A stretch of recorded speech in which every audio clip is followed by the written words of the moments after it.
Dear Sophie, today we are learning about the Renaissance. It began in the late 14th century in northern Italy. By Renaissance, we are talking about the rebirth of philosophy.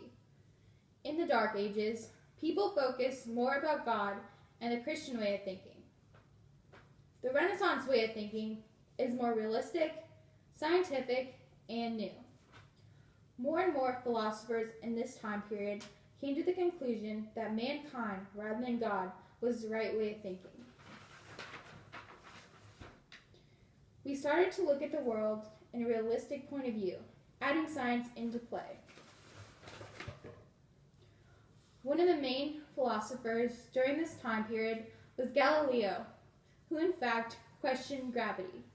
He was the first one to experiment with this theory of gravity by taking a slanted board and rolling a marble down it. What do you think the marble will do, Sophie? Of course, it will roll down the board and hit the floor and eventually slow down and stop. But why does this happen? That was what Galileo was trying to figure out. He concluded that no matter the size or weight of an object, they will fall at the same speed, going back to the scientific method.